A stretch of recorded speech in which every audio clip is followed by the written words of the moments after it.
में कराची खुदकुश धमाके से मुतालिक तफ्तीश में अहम पेशरफ्त हुई है। खुदकुश हमला करने वाली खातून के शौहर के गिर्द घेरा तंग कर लिया गया है। सिक्योरिटी फोर्सेस के शहर के मुख्तलिफ इलाकों में छापे जारी हैं। छापों के दौरान 2 अफराद को हिरासत में लिया गया। हमलावर खातून कई हफ्ते तक गुलिस्तान जौहर के इलाके में रिहाइश पजीर रही।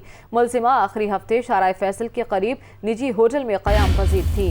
मुलजिमा जिस रिक्शे में पहुंची उसके ड्राइवर को हिरासत में ले लिया गया है, जबकि सीसीटीवी फुटेज में नजर आने वाली दूसरी खातून की तलाश जारी है। इसी अहम पेशरफ बारे मजीद जान लेते हैं अपने नुमाइंदे बिलाल नसीर से। जी बिलाल, क्या अपडेट्स हैं?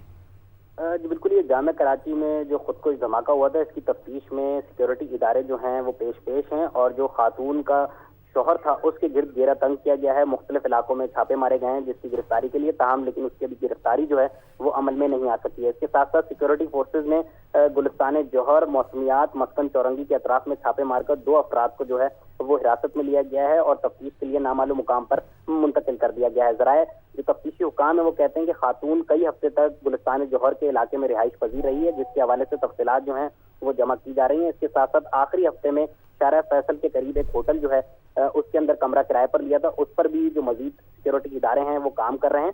खातून जिस रक्षा ड्राइवर के साथ आई है उसको हिरासत में लिया गया है और उस पर तफ्तीश जारी है और ड्राइवर का इब्तदाई तौर पर बताना है कि सवारी के तौर पर वो इसे लेकर आया था, जिस पर अभी मजीद कंफर्मेशन सिक्योरिटी इदारे कर रहे हैं। सीसीटीवी में जो खातून नजर आई है उस पर इबाम है। उस खातून के हवाले से सिक्योरिटी फोर्सेज जो हैं वो मुख्तलिफ पहलुओं से जांच पड़ताल कर रहे हैं और कोशिश की जा रही है कि उस खातून को जल्द अज जल्द ट्रेस किया जाए ताकि केस जो है मजीद आगे बढ़ सके। जी, मजीद तफसीलात जो हैं वो भी जमा की जा रही हैं। बहुत शुक्रिया बिलाल नसीर, हमें अपडेट कर रहे थे।